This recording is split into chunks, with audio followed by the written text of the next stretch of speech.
Well, a very warm welcome on this very cold morning to another vlog. And last week I mentioned that we neither had an autumn scene or a winter scene, and this week the first frosts have arrived. And I'm here in the beautiful Glendalough, and the frost is just fantastic. So I've left the wide angle lens in the car, and I've just brought a 50mm and a 135. I just want to spend the morning just taking little vignettes of the landscape, frosted ferns and grasses. There's a little bit of mist over the lake here to the left, and that's really what I want to do this morning, and just have a bit of fun taking photographs of that first frost. And it's just wonderful to be out here early on a Sunday morning. The sun has risen about half an hour ago, but in Glendalough here, the sun doesn't actually hit the valley until a little bit later, about an hour and a half, when you get that full light coming in. So I'm hoping for another hour of good frost, and we'll see where the day takes us after that.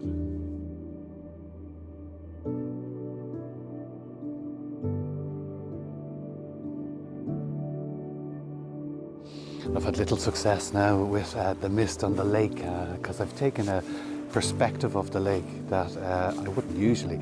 It's on the north-facing side, and it's sloping down, so the water isn't accessible as such.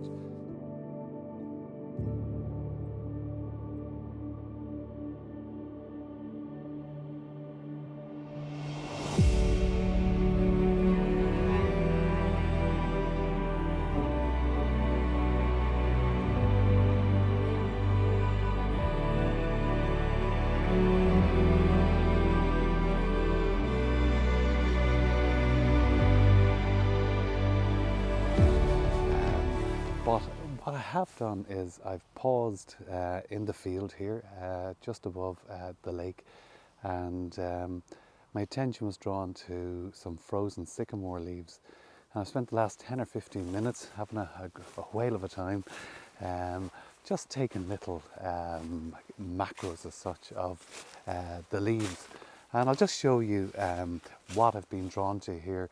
Let me just direct the camera. First of all, I'm using the 135mm lens here, just pointed down and taking a few stacked shots of the leaves. And it's just these, you know, basic frozen leaves that have fallen on the grass. And what I'm doing is I'm just looking for little patterns, you know, one leaf that may stand out. I'm actually being quite careful about not standing on any of the leaves, much the same as you would do with sand dunes, so as you don't ruin your actual composition. But they're fascinating, these the leaves here. And I'll just to show the type of shot, and it's really looking down at a slight angle, trying to get a little bit of shade in between the actual frozen leaves. And I'm just searching along, much in the same way as I'm panning the camera, and looking for something that makes sense, but having said that, not too much sense. So I'm looking for that chaotic, natural look. Now here's a leaf now, this chap here, which is quite beautiful. You can see the frosted ice along the veins of the leaf and the long stalk. So they're the kind of images that I'm looking for. I've taken one or two, and just bring the camera back up to my face. Not that you want to see that, but that's the kind of image that I'm looking for here at the moment. And there's still mist down on that lake, and I may circle around to the far side, and I'll certainly get some nice images there. But it's a location that I've shot before, and I'm really more interested in finding new locations. They may not be as standard or as beautiful as some of the known locations around here at the lakes in Glendalough. But that's half the fun in maybe trying to locate a new composition. So let's see how that goes.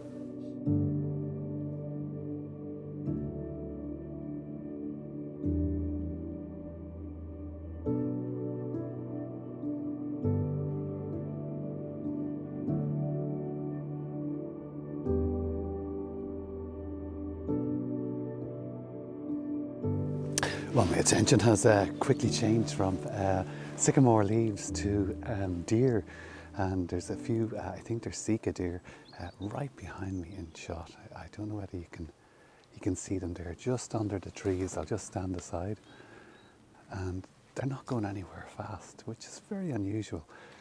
Anytime that I have encountered deer in Glendalough, usually you'd see the tail of them as they bounce away into the woodland. But these three guys are hanging around. Of course, I'm very well prepared for wildlife photography. I have a manual focus 135mm lens. So what I've done is I've carefully focused on the eye of the deer. Both there's two. They're quite young. So there's two together, a young and a doe. And then there's a separate doe on its own under the tree. So I've just focused on that, taken the shot, one or two, with a different kind of expression or looking in different directions. And then what I've done is I've stacked from the grasses forward, so using the exact same frame on the tripod, and to try to get as much of the scene in focus. And I've focused down as well, leaving the deer in the top part of the frame. Again, so to draw the focus into the grasses with the deer at the top of the frame. So we'll see how that works out. I'm not overly confident, but it's just magic, just standing here. And I'm half afraid to look behind me, just in case they're gone. They are gone, so they've heard me talking, but they haven't gone far. They're gone out into the open now. So I may just move very quietly and try to get a shot of them in the open, a little bit more light, and still that frost on the grass. So let's see how that turns out. I haven't been too hopeful so far this morning, but that's just magic when you come across something like that. It makes the day, and it makes it so worthwhile getting out of bed on a Sunday morning. So there it is.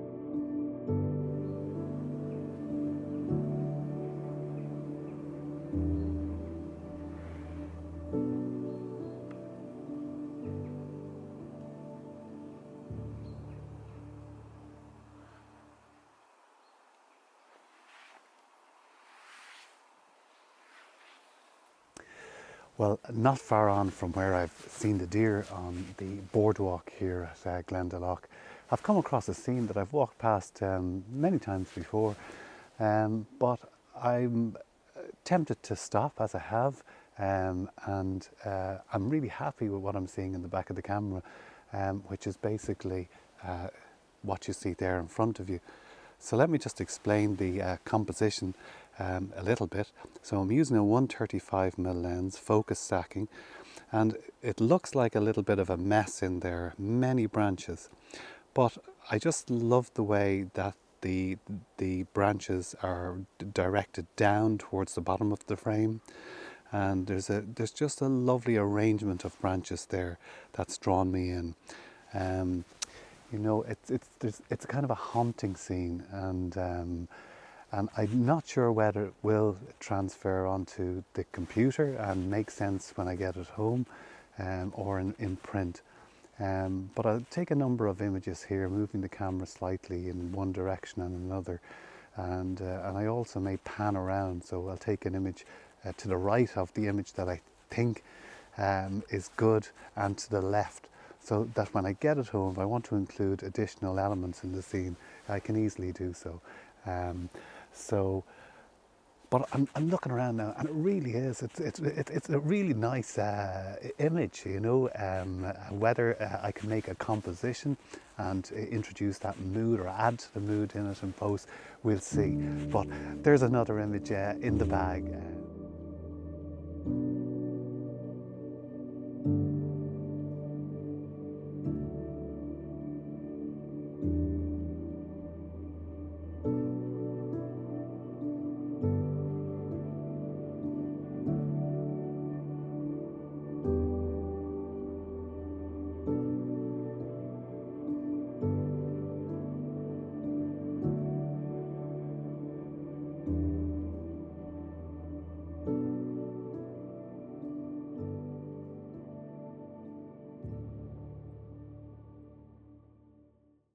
Well, I've come round to the far side of the lake now, and this is the most common viewpoint for landscape photographers.